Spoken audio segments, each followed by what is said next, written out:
Hi, I'm Metta Spencer, and I am not an Army Ranger. However, I don't want to let you down because we do have an Army Ranger here, and I'm going to have a conversation with him, or a former Army Ranger, which is an unusual thing for me. I think he's the only one I've ever met in my whole life. Anyway, this is Lieutenant Governor, Lieutenant Colonel. I want to make you a governor in Canada. We have lieutenant governors, you know. Yes. We have Lieutenant Colonel Dave Grossman, whom I met something like well over 20 years ago, I believe, because he was in Toronto making a presentation about a book that was making waves in those days. Very important discovery. I guess it wasn't totally original, but it was a very important point to make about the fact that human beings almost naturally prefer not to kill other human beings.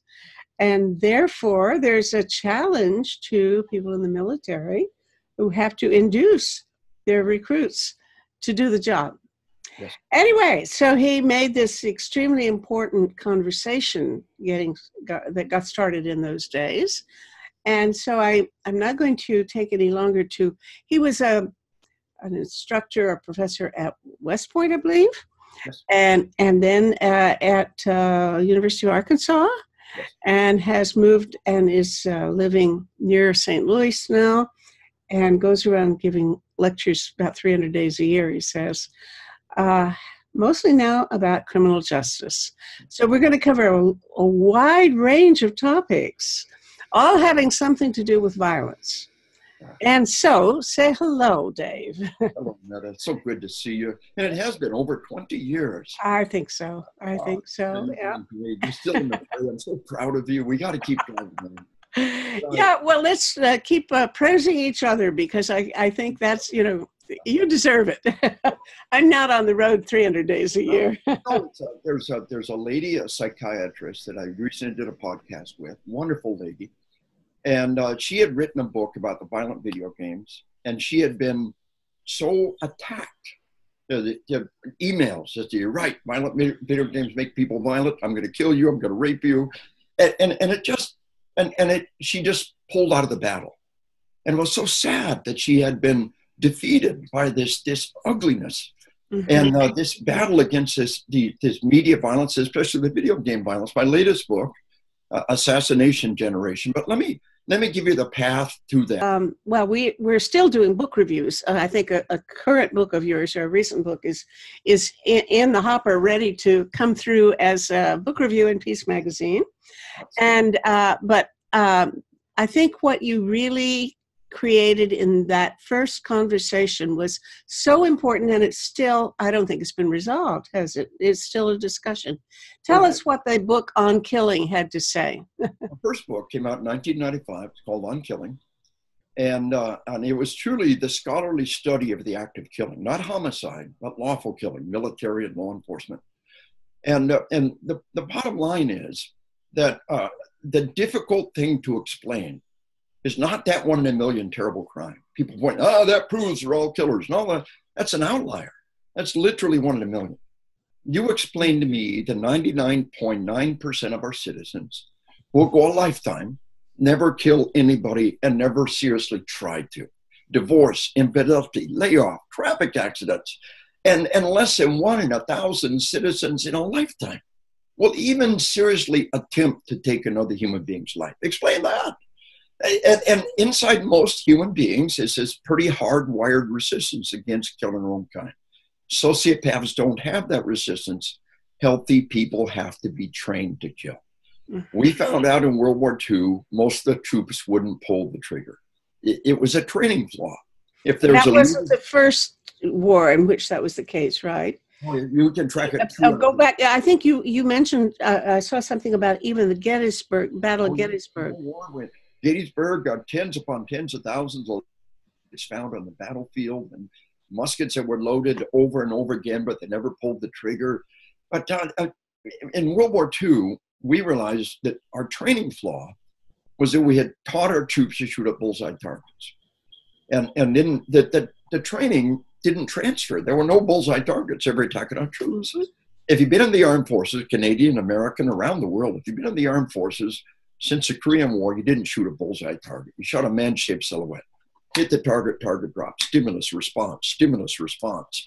It is straightforward BF Skinner operant conditioning. When you're frightened, when you're scared, like a pilot in a flight simulator, like a kid in a fire drill, modern training makes killing a conditioned response. And oh, by the way, the video games do the exact same thing to our kids. Metta, the book came out in 1995, 3 years before Jonesboro, 4 years before Columbine. I predicted these mass murders were coming, and they're not going away, and they are worldwide. You know, we just had last year, we had now the connection. Yes. Connection is you predicted it because you can see how they are training people with video games. Yes. And here we had, just last year in America, the Parkland school massacre in Parkland, Florida. We had a 19-year-old high school dropout comes into the school, murders 17 people. The exact same crime happened in Germany. In Erfurt, Germany, a 19-year-old high school dropout comes into the school and murders 19 people. But that Erfurt killer, the Parkland, Florida killer, they were 19 years old. They don't qualify for what I call a juvenile hit parade. So the all-time record juvenile mass murder in human history is visited in Germany when a 17-year-old high school student comes in a school and murders 15. This is worldwide. Finland's had 3 juvenile mass murders in the school. There's one in Taiwan. There was one in Mexico and Brazil. Children committing crimes at children like nothing we've ever seen before in human history. And the common factor is the violent video games. And okay, now let me pin you down on that, because I know that there's a correlation in time between the increase in these things and the increase in video games. But has anybody actually done a study of the particular mass murderers and to see whether a disproportionate number of them have played video games? Dr. Jim McGee, FBI study of 19 school killers. Say that name again, Jim McGee? Dr. James McGee. He calls it a classroom Avenger profile. FBI study of 19 school killers. There are a lot of solo homicides in there. Every single one of them were obsessed with media violence. Phil Chalmers wrote a book, Inside the Mind of a Teen Killer. Now, I've been talking juvenile mass murder in the school. Phil Chalmers talks all teen killers. His book, Inside the Mind of a Teen Killer, is just a seminal work. And Phil has interviewed hundreds of these killers. And he says, and he's got a chapter, How to Create a Teen Killer in 10 Easy Steps. All the old problems are still there. All the old problems are still important. But every single time, there's one new factor with these teen killers. And it is an obsession with media violence. The Columbine killers watched the movie Natural Born Killers over 50 times. Prior to the 1980s, we remember Betamax and VHS and the big battle. People don't realize, prior to the 1980s, it was not possible to watch a movie 50 times. And the Columbine killers rehearsed their massacre on the video game Doom. In their simulator, they filled rooms full of people who couldn't shoot back and rehearsed going to the rooms to slaughter those people. We know about the mass murder in a youth camp in Norway, 69 dead in a youth camp on an island in Norway. Yeah, that island. That killer publicly stated in his trial that he rehearsed on the video games for a year to enable him to commit these crimes. It is not the majority. It is every single one of them when we ask. And I tell my cops, I train cops about this nationwide. Mm-hmm. That I tell my cops, don't ask the little killer where you're inspired by a movie. It makes them mad. It does. Strike up a conversation. It makes them mad if you ask them that. They don't want to think that they're pawns. They take pride in what they've done. They want to have ownership. So you ask the little killer, oh, what's your favorite TV show? I watch Breaking Bad and Sons of Anarchy and Sopranos over and over again. Yeah. Well, what's your favorite movie? I watch Natural Born Killers over 50 times. What's your favorite video game? I played Grand Theft Auto 5 until 4 o'clock in the morning, month after month. You ask any little killer, just strike up a conversation, 3 questions. Favorite TV show, favorite movie, favorite video game. Boom! You're right inside their tragic, twisted, violent, sick little world. And then I tell my cops, ask this little kid one more question. This thing that just happened, what movie it reminds you of? What video game reminds you of? Boom, they're off. It's just like the scene in Grand Theft Auto. Boom, boom, boom. They will connect the dots. Phil Chalmers can find one juvenile homicide in the 1700s. And it was a big deal. He can find one juvenile homicide in the 1800s and worldwide. In the first half of the 20th century, he could find, well, up to the 1940s, he could find one. And then in the 40s, we had a couple. And then the 50s, and he's got a list in the back of his book.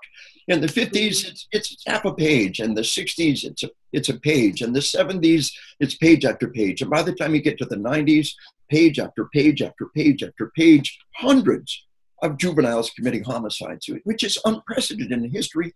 And juvenile mass murder in their school. It's never happened in human history, and now they're everywhere. And so my book, Assassination Generation, builds on that. Now, On Killing has sold 500,000 copies worldwide. It's been translated into 8 languages. I was at a academic function a while back, and they were honoring a retiring professor, and they said his work has been cited in over 200 scholarly works. I thought, well, that's pretty cool. How do you figure that? Well, you go to Google Scholar, you load in your book and see how many people have cited it. And On Killing by itself has been cited more than 2,300 times.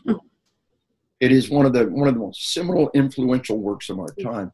But the sequel is now Assassination Generation. Now, in between, I train cops in all 50 states, all provinces of Canada at one time or another.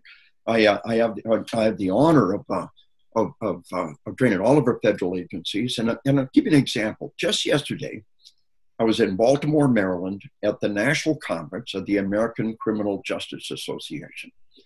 And it was 350 people. The majority were criminal justice students who were going to be criminal justice majors who were going to go into that field. And then we had professors. I'm sorry, let me think. This is an academic field. It's not working police officers, or both. Although a good chunk of the advisors and the criminal justice professors had also been law enforcement officers. So it was a background, a great bunch. And the first thing I did was point out to them just this fundamental flaw. I present to many colleges, the guest criminal justice professor or psychology or other fields. And I say that medical technology is holding down the murder rate. This situation is much worse than it looks. So the field of criminal justice, how do we measure? Oh, murder, the murder rate. No, the murder rate completely underrepresents a problem because the docs are saving ever more lives. If we had World War II level medical technology in Afghanistan today, we'd have 10 times as many dead Americans. Let's talk about that, because you just gave me this connection between those two things. Let me ask you about something, because the recent rates of warfare and of deaths in warfare are going in different directions. There apparently in the last decade or so, there are more little wars, or there are more wars, you might say. They are, of course, almost entirely internal or civil war kinds of things, insurrections, yes, whatever. But the death rate from wars is going down, yes, because they're not killing as many people. Now, it may be that they're not even shooting at each other as much as they used to. But what you said made me think maybe it's also because those people who get shot aren't dying as much because of this medical improvement that you're talking about. Is that a possible causal connection? Absolutely. It's one of the factors. Now, another factor is the incredible precision. There's no longer indiscriminate bombing. There's no longer indiscriminate artillery volleys. Everything that's done by the West in modern warfare is done with great precision and the least amount of collateral damage that we've ever seen. And among Western nations, we have the lowest loss of life among our own troops we've ever seen. And a large chunk of that comes back to this medical technology. If we had Vietnam-level medical technology in Iraq, we'd have 4 times as many dead American troops. And the same thing is true in our streets. Well, also, now let me just think in terms of the type of weaponry, because now we have drones that are supposedly more precise, that they try to take out just the person they're after. Of course, they sometimes take out a wedding party instead, but still, it may be partly a function of the precision of the targeting. It is indeed. It is indeed. But it is also that medical. So take that and apply it over here. A major UMass Harvard study, this peer-reviewed journal, irrefutable data. If we had 1970s level medical technology in America and Canada, the murder rate would be 4 times what it is. And that data is 20 years old. The leaps and bounds of medical technology in the last 20 years are simply astounding. Really? Tourniquets. Every cop and many citizens carry tourniquets now. And the number one cause of death in a traumatic event is loss of life from bleeding out. And so I carry with me all the time. I just happen to have one of them. Let me see it. Hold it up to the camera. This is a tourniquet. I've never seen one before. And this one. Oh. Oh. That fast we shut down the blood flow in your arm. Wow. Put it in your teeth, use 2 hands, shut down the blood flow in your leg.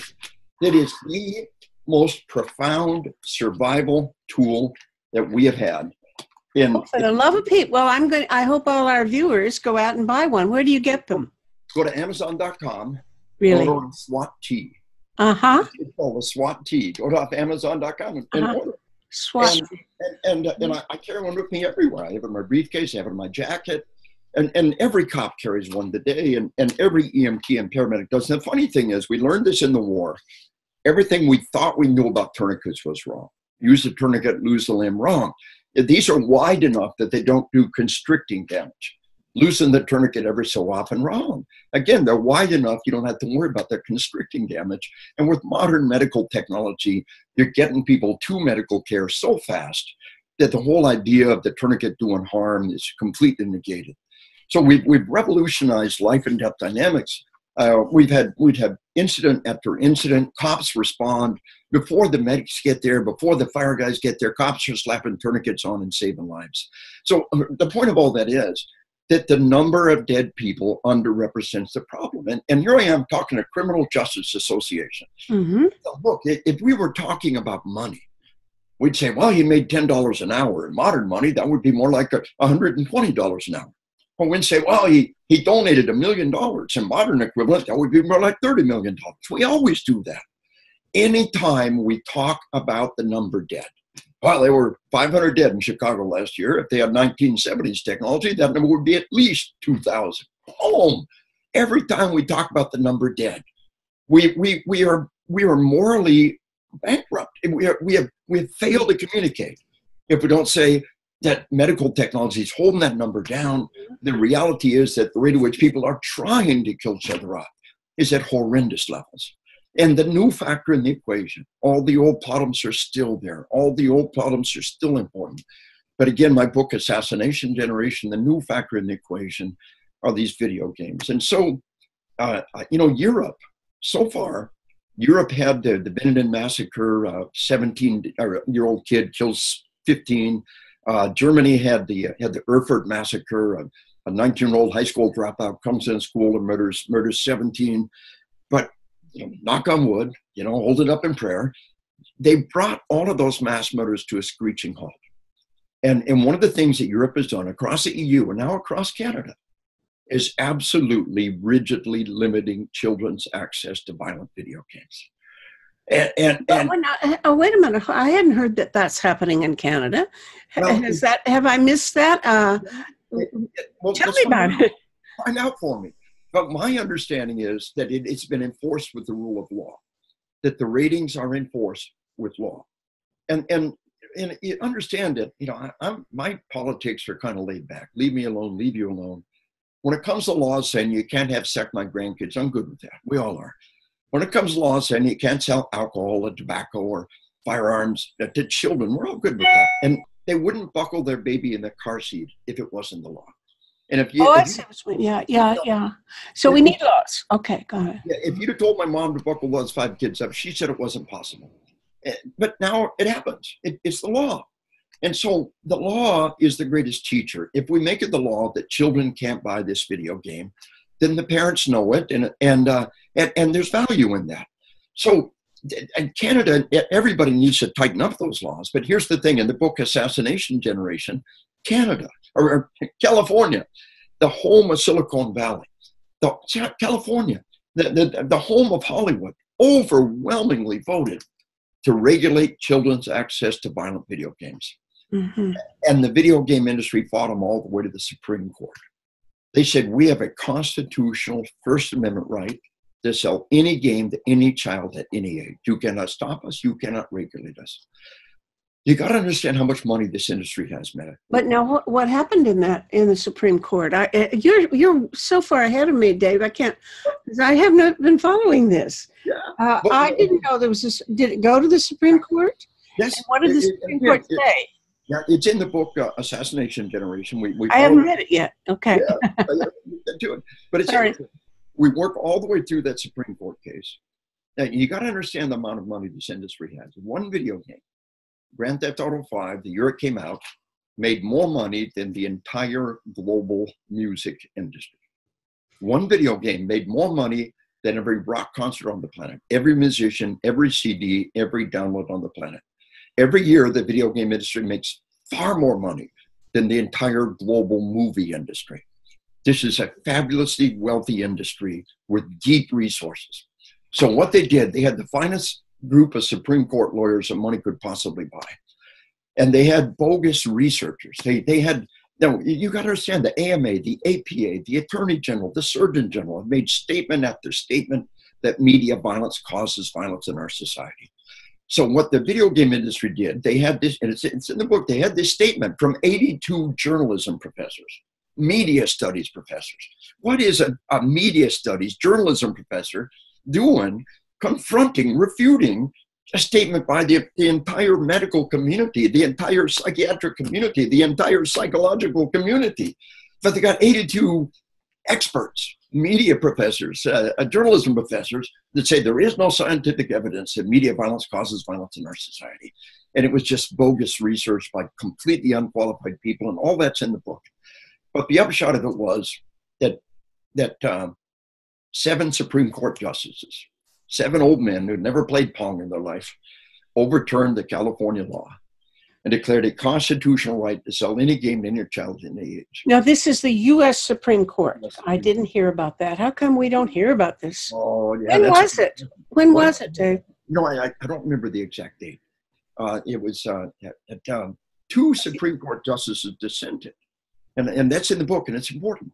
Mm-hmm. Justice Clarence Thomas, probably almost conservative justice, dissented. And Justice Stephen Breyer, probably almost liberal justice, dissented. Mm-hmm. And I believe this is the only time those 2 men have dissented on the same side. And the point is, this is that is a funny thing, isn't it? It's not a left-right issue. It's an informed, ignorant issue.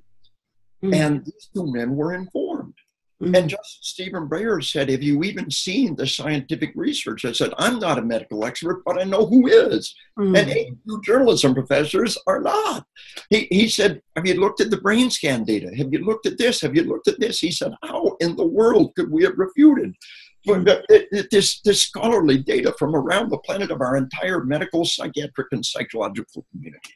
And Clarence Thomas came at it from another direction. He said, never in a million years did the founding fathers say the First Amendment applied to children, especially not selling? Well, now that would be my argument, that I'm pretty much a libertarian as far as free speech goes. I'm pretty open to taking my chances that somebody's going to say something dangerous. I'd rather have that than the closing down of discourse.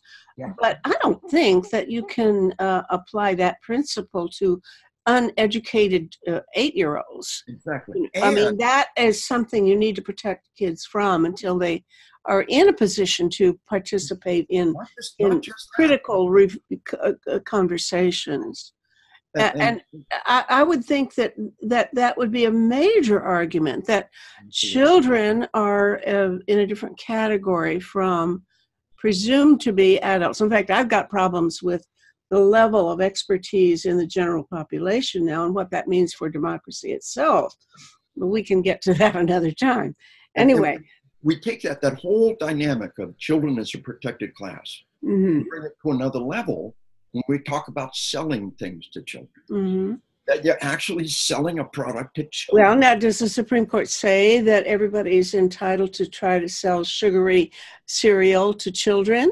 Is that a human right nowadays? I don't know that that's ever come to the Supreme Court. The point is really valid. So the bottom line is that America, Latin America, Africa, we are the only major industrialized nation on the planet that does not in some way, and again, Canada could be stronger. Canada needs to enforce it more. European Union needs to enforce it more. But however much they're doing it in Canada, and it is the law, and the law is a teacher, America is vastly, vastly behind. And we all need to get better. Just go off on a different tangent in a way. I don't like to see violence, and I avoid it, and I would never watch. I just don't watch those violent movies or TV shows. But the weird thing is the clips that are in between, the ads, I can't avoid those. They put those in my face whether I like it or not. If I'm going to have the TV on, I'm going to inevitably see something that I don't think is even good for me. I mean, I feel that I actually wrote a book about this called Two Aspirins and a Comedy, where I looked at the fact that when you vicariously identify with another person by empathizing with that other person, then what you are doing in your own body is recreating the chemicals that go with the emotions that other person has, at least what you think that other person is experiencing. You are actually feeling those chemicals yourself, and they're actually raising your blood pressure or doing all kinds of things. Well, of course, we know what happens when you watch pornography. It does all kinds of chemicals that way, but it actually does harm your health to be watching things of this kind. Puts you through the stress in an attenuated way of the person that is undergoing that simulated, that drama. So I don't think that they should be showing those to the general public anyway, unless they signed up for it. Yes, I have a woman friend who loves horror shows, and she goes to these horror movies that I would never go to, but I don't know why she likes them, but that's her business. She pays and goes and watches them. But the point is, I don't want that imposed on me by having violent things and unpleasant emotions imposed on me physiologically. It's like yes. being injected yes. with a chemical, Well, take all of that to the next level. Okay. And understand, with children, these physiological responses are to a much greater order of magnitude. Now, you have a physiological response. Children at a biological level cannot tell the difference. And so what happens is we've got children who are in a constant state of fight or flight innervation. But here's the good news. We can detox that kid in about 2 days. How? Well, we take a kid away from TV, movie, and video games. And the first 2 days, they are miserable. They're going through withdrawal symptoms. No kidding. On the third day, it's like somebody threw a switch. Church camps worldwide tell me nothing spiritual happens in this camp for the first 2 days. On the third day, it's like somebody threw a switch.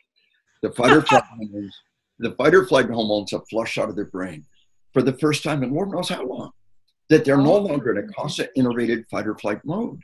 And I presented a paper to the American Academy of Pediatrics, and I had an article in Pediatrics Annals. And a pediatrician sent me an email. He said, Dave, this hottest thing in pediatrics world, of course, these are the docs that specialize in kids. And he said, I have a classic example.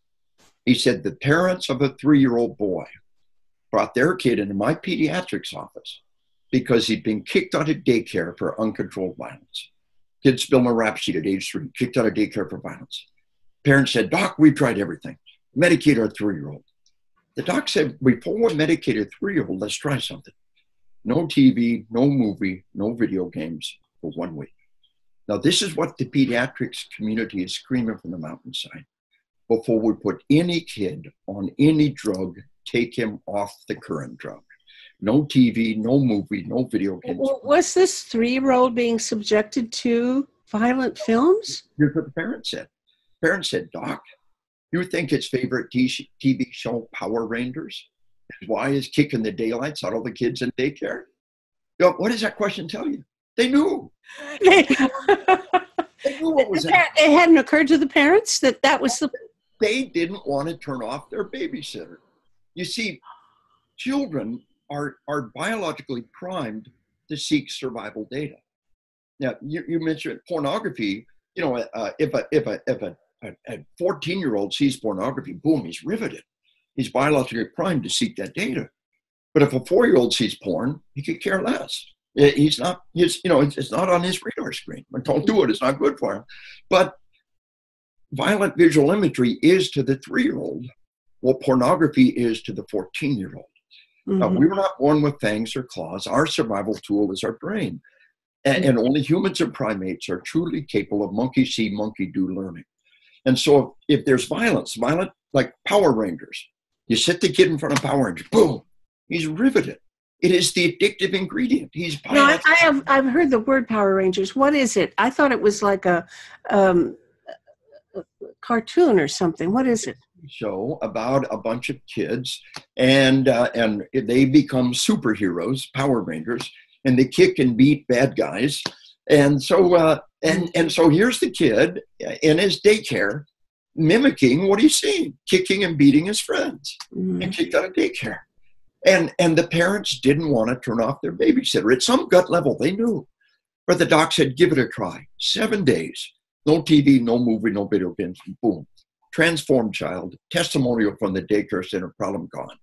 But this is something we're crying out from the mountains. I'm sorry. It's so funny. It's not funny. You know what I mean? It's one of those things you got to laugh or cry. Yeah. And it's good to find the comedy and the pathos of it all. It's comedy teaches, as you said, you know, there are two aspects in a comedy. But when we go back to this dynamic, before we put any kid on any drug, take him off the current drug. 7 days, no TV, no movie, no video games. See what we said. So the point of all that, the book Assassination Generation culminates in a TV turnoff curriculum, a 10-day TV turnoff curriculum. It was pioneered in Stanford Med School. It was turned in a K through 12 curriculum. Their website is takethechallengenow.net, www.takethechallengenow.net. TV turnoff challenge. Turn it off for 10 days. An entire school district, K through 12 school, turns it off for 10 days. And you know, the funny thing is when the whole school does it, the kids do it. And the world comes alive. Is it that all the parents agree that they will not have the TV plugged in at all week, or what? And what happens is very often the parents initially are very resistant, and particularly among our more impoverished families. Who are you to tell my kid that he can't watch TV? Well, you know, that what we do is they have the PTA in. They say, here's why we're doing this. Here's the brain scan data. Here's the results that have occurred in the past. And they try to educate the parents. But ultimately, what happens is the kids, it's a positive peer pressure dynamic. Their friends aren't watching. They don't watch. And the parents fill out a form every night. Jimmy had no TV, movie, or video games last night. The form goes into a box. And every day they draw from those forms for prizes.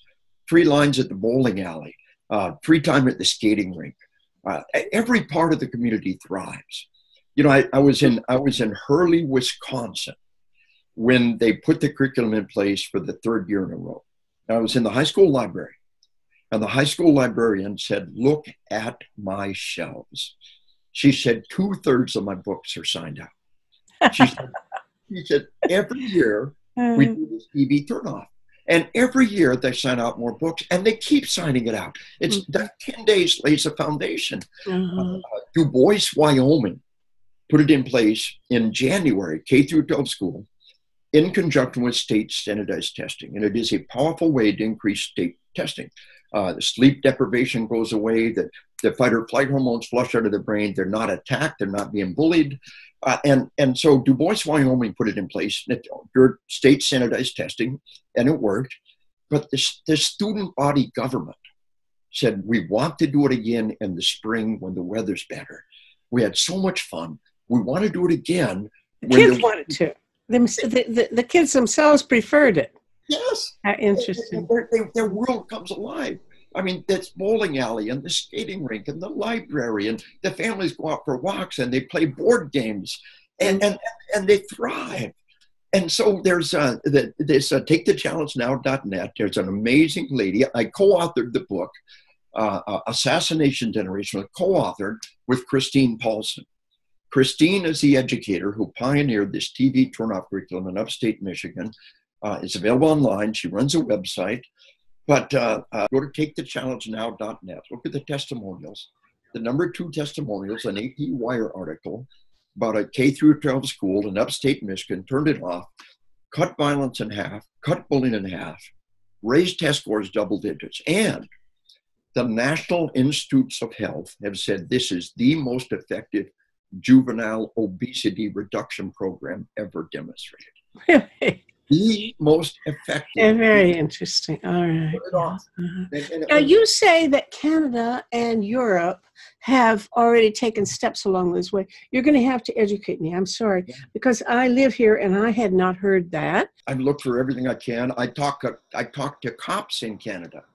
I talk to cops in Europe.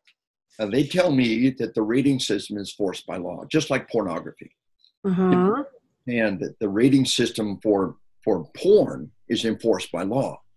In the same way, we now see this rating system for video games being... Well, now, wait a minute. A rating system, I don't know this, but I assume that it would be, if the parent sets, I think I could do it to my own television if I wanted to, set it so that it would be blocked. Yeah. So that maybe this is on the assumption that parents prefer and do block shows for their children that have a certain higher level rating. Is that what?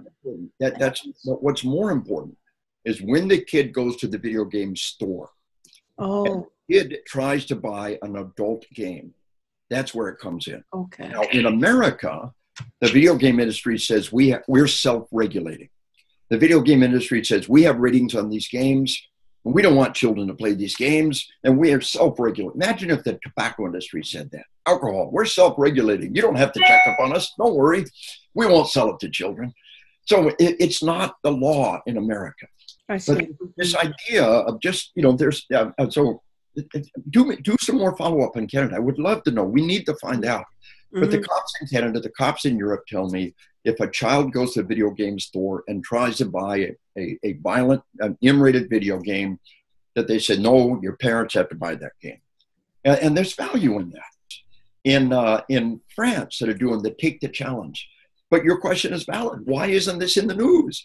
The TV is not going to tell us about... Well, but I mean, I think that doesn't... I just wonder how far that kind of thing would go, because they're still going to watch it on television.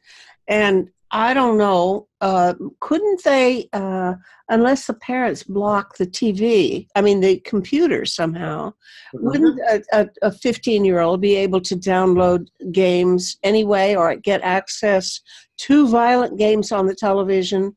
So I don't know how far this law would go in actually limiting the access. The video games are far more harmful than the violent TV and movie. Movie and TV violence are harmful. The video games are vastly more so. And I'll give you an angle on this, on the video games. People say, I played those games and I'm not a killer. But what I tell people is when I was a kid, I never buckled my seatbelt. Every kid I know, none of them buckled their seatbelt. We're all just fine. So why should I buckle my kids up? Not every kid with their belt unbuckled died, but most ones who died had their seatbelt unbuckled.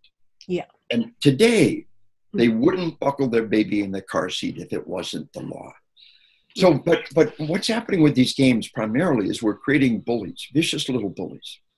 I tell my audience, everybody in this audience, even you ladies, and one time or another, we probably all played toy guns. Said, bang, bang, I got you. Said, no, you didn't.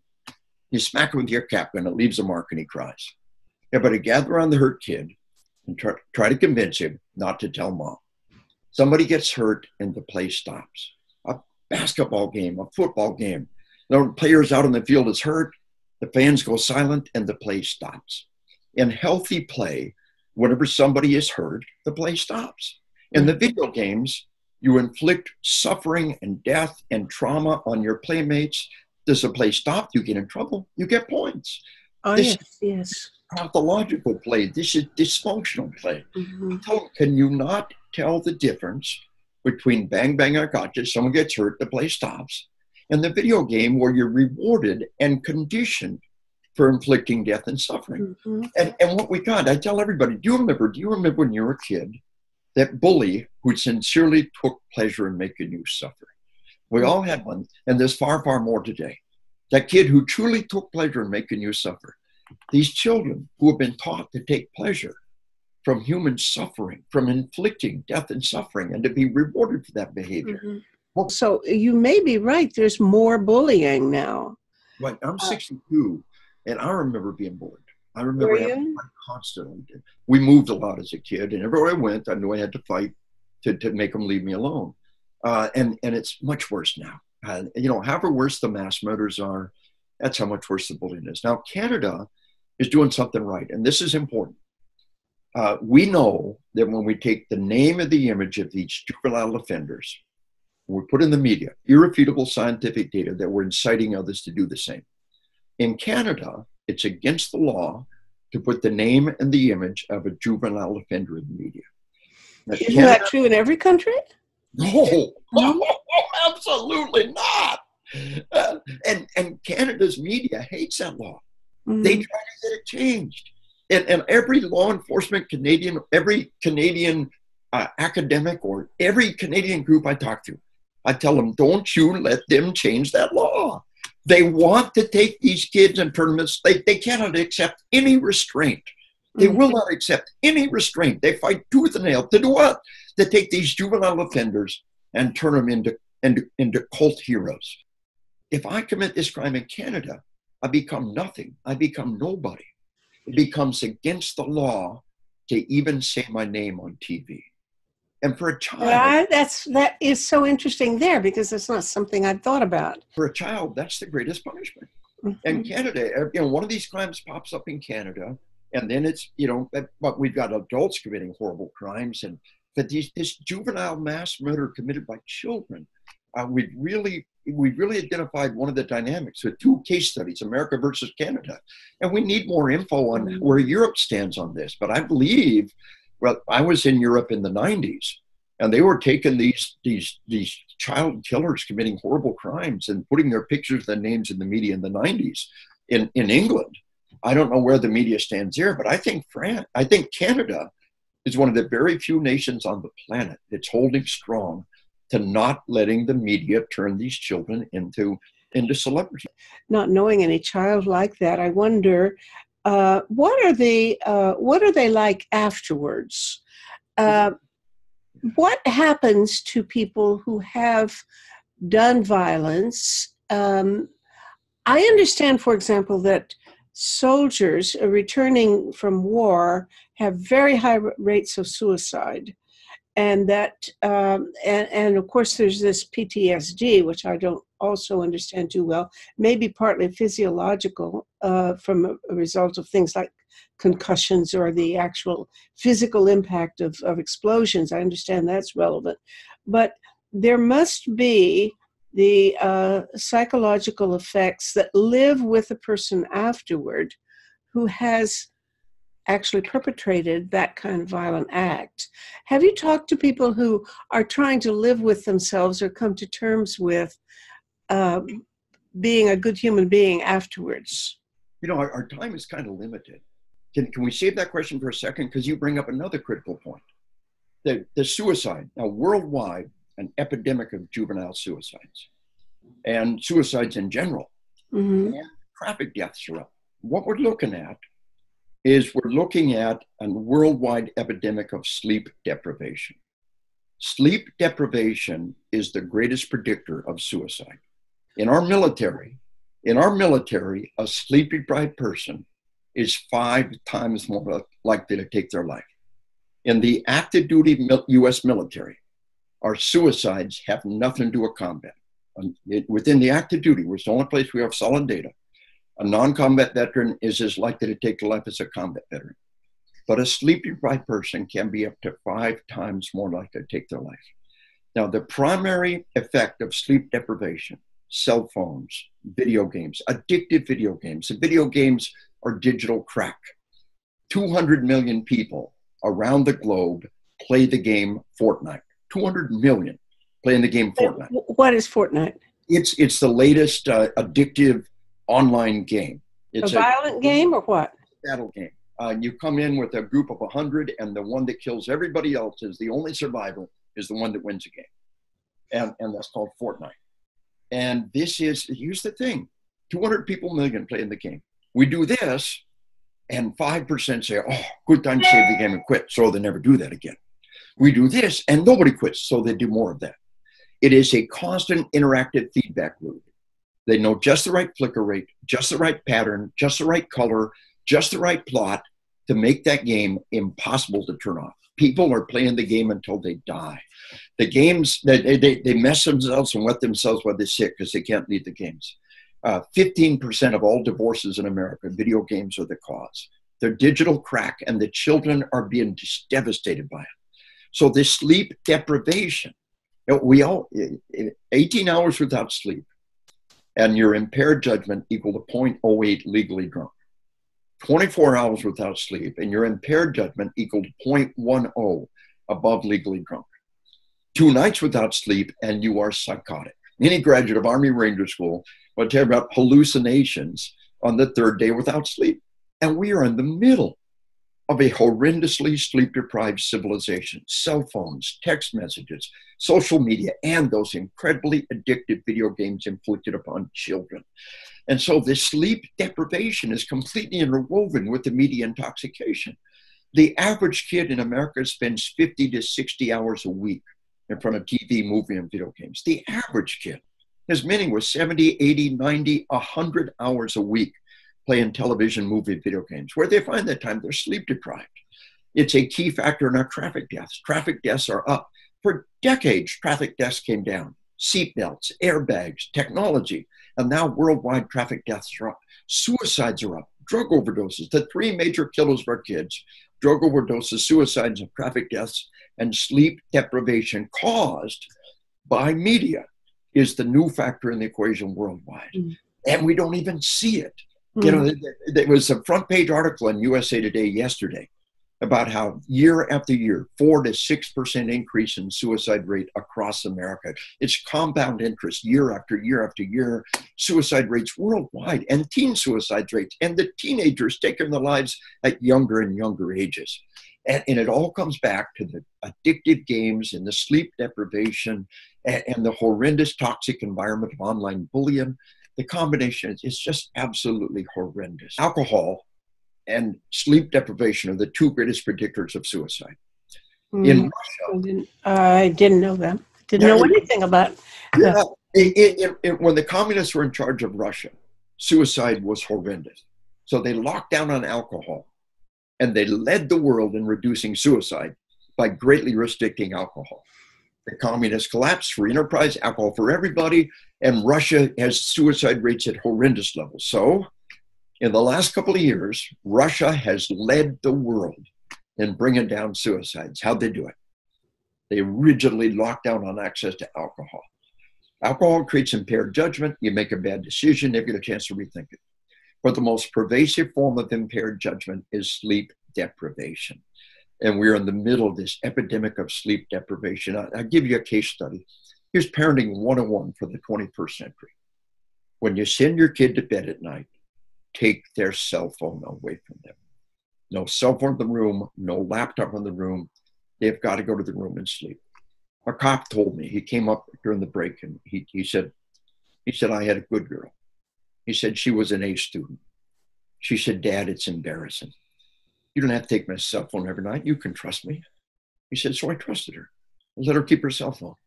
He said, a little while later, my little girl took her life. She took her life.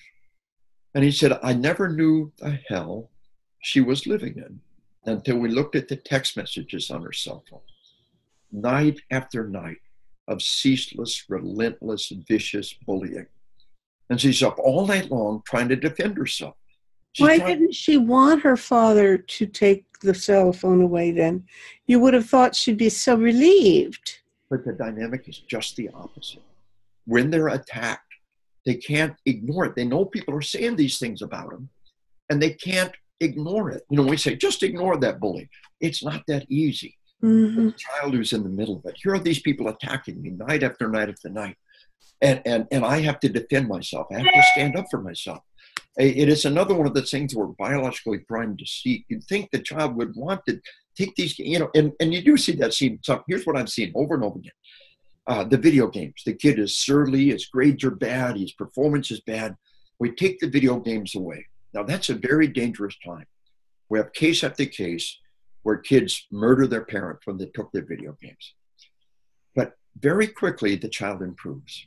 Grades are up, performance is up. Good for you. You can play video games now. Boom, performance is down. Take the games, boom, they're up. After a couple of rides on that roller coaster, provided everybody survives, you hear the kid say this: keep those games away from me. I don't like who I am when I play those games. You've really got me very interested in this whole prevention thing. I still want to go back to the question I asked a little while ago. Have you talked to, or have you looked at research on what happens to people, of course, young people included, but not just young people, after they have committed some sort of terrible violent act? Yeah, what are the consequences, and what are the most promising ways of sort of rehabilitating people?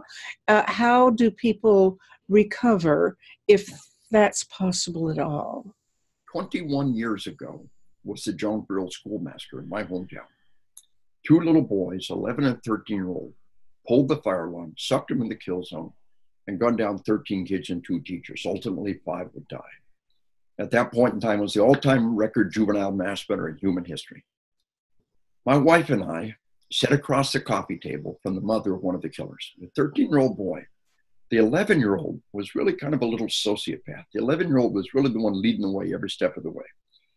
The 13-year-old was kind of along for the ride, but they had trained on the video games. They had trained on the arcade games. I took reporters to the arcade where they played. I showed them the arcade games, the point and shoot arcade games that these killers had played. So in prison, the mothers across the coffee table telling my wife and I, in prison, the 13-year-old boy said, "Mom, who did we kill? Who did we kill?" And the mother told the boy the names. And she said his head hit the table and began to sob. He said, "Those are my friends." He hadn't even been aware of the targets? He'd been shooting directly at people without knowing who they were? Yeah. I don't get it. I don't either. He's on autopilot. After he shoots the first one, you know, we had a kid in Paducah, Kentucky, who fired 8 shots at a prayer group in front of his school. He fired 8 shots. He got 8 hits on 8 different kids, 5 of them headshots. The other 3 upper torso. Supernatural marksmanship. Immediate medical attention. He put 122 caliber bullet in 8 kids. 3 of them were dead, and 1 of them paralyzed for life. It's in our book, Assassination Generation. We open up with that scene. But that the cops asked that kid, "Okay, you were mad at your girlfriend. You shot your girlfriend. We understand that. Why did you shoot all the others?" And he said, "I don't know." And quote, "It just felt I had momentum." He'd played the video game. You shoot the first one, the next one, the next one, the next one. This becomes a conditioned response. Mm-hmm. And though that generation of video games rewarded headshots, and all you had to do is make 1 headshot and you move to the next and the next and next. Now, modern video games, you shoot until the target drops. In modern games are more realistic. Most people don't shoot with 1 headshot. Most people don't drop with just 1 shot. The modern games are more realistic, where you shoot the target until it drops. But that generation of video games had trained him to shoot the first one, the next one, the next one, the next one. And not only did it train him, he was playing a point and shoot video game in the arcade. You held a gun, you point and shoot. Not only was it a simulator, a murder simulator, It was a mass murder simulator. Not only did it make killing a conditioned response, it made marksmanship, supernatural, astounding marksmanship, an integral part of the process. And we begin the book, Assassination Generation. Let me go back. I still want to know what happens to people after they've done it, because I haven't read anything. This is not my area. I haven't read anything about the consequences, the emotional and moral consequences of having to live with oneself, maybe a whole lifetime, after doing something like this. I do know some other information. For example, of course, there is this thing called PTSD. I don't know what that is. Is it? But I also know that the suicide rate of returning soldiers is very high. And I don't know whether what is going through their minds Right. as they commit or think back on what went on. Why is it? Okay, well, Are they going through recriminations? Is it guilt? Is it fear? What is it? And there must be something correlated to that in the young people that we've been talking about after they've done these terrible things. I'm very interested in what you're saying about how the causes of these killings, but I'm also interested in the effects of it for the kid who's done it, and for any adult, for that matter, who's done a violent act. Well, here's the difference. If it's a violent criminal act, then it is very hard to live with. If it's sanctioned by society, and I talk about this on killing, you and I, we know the World War II generation. You're young, but you may not remember those things, but I remember those things. And that generation was truly the greatest generation. And they engaged in horrendous warfare. And before that, the World War I veterans also engaged in horrendous warfare. And the vast majority were made stronger by it. Some were not. Some were hurt. But they really, truly were a minority. But they had a purification ritual. They came home. They received medals. They had parades. They had remembrance days every year, which we honor and remember their sacrifice. These are all things that make it possible for people to live with war. When you commit a violent criminal act, all those purification rituals go away. And to live with yourself over the long haul is really extremely difficult. There's got to be a self-forgiveness dynamic that's got to come into play. And there's a lot of that is from a spiritual standpoint. Most of our faith revolves around forgiveness, and I think there's great value in faith as a purification dynamic for those. So no matter what you've done, there is no one beyond hope. There is no one's life who is truly beyond redemption, and we have to tell them that. But those who have committed a violent criminal act, you know what? I tell my cops, I wrap up every class with my cops. But the one thing you cannot live with is to commit a violent criminal act, to seek vengeance rather than justice. We must follow the path of justice. If we ever follow the path of vengeance, it will destroy us and our loved ones, and everything that we have tried to preserve can be harmed in one moment of stupidity. See, I don't necessarily believe everything you've said about the purification rites afterwards. The celebration of and recognition and honoring of heroes and people who've been in war, because I guess the few people that I have talked to about it, people who've been in battle and who have killed, I don't think they find it that easy afterwards. And I'm thinking of one man in particular whom I knew, who had been a bomber on Dresden. Yeah. And he had dropped those bombs on the city of Dresden, which of course was a firebombing of a horrendous proportion.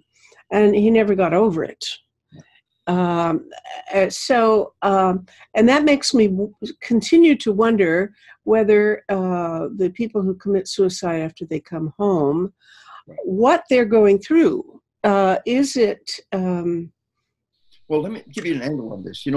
I present at national, international psych conferences, and you've heard in America, 22 veterans a day take their life, but only one or two of those 22 are from the current wars. In the 50s, the word veteran in America means everybody who's ever served in the armed forces. In the 50s and 60s, we drafted everybody. And most of those suicides are happening with 60, 70, 80-year-old men.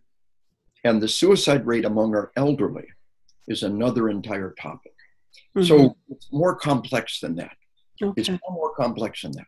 It is a factor. I didn't know that. In fact, I really need to find out if, in fact, these people who are coming back from wars and committing suicides afterward, are they 50 years later, or are they people who are still not over the recent war? Anyway, we've used up our time and gone over a little bit. So we just got into a topic that I'd like to pursue further. Metta, it's such a pleasure to be here with you. And you are and you hero. You are my hero. Shots. I want to be in 25 years. Who I want to be in 25 years. Still in the fray. Still, I honor you and uplift you and all of your listeners who are seeking your wisdom. I just honor you. And I would just say that, if you will, to your listeners, the book is Assassination Generation. Absolutely. Let's be sure and put it up there in bold letters. Assassination Generation. And we'll be reviewing it, I'm sure. And I'm going to go buy it myself. I haven't read it yet. This conversation is one of the weekly series Talk About Saving the World, produced by Peace Magazine and Project Save the World. Please visit our website at tosavetheworld.ca, where you can sign the Platform for Survival, a list of 25 public policy proposals that, if enacted, would greatly reduce the risk of 6 global threats to humankind. Come back next week for another discussion of a serious global issue.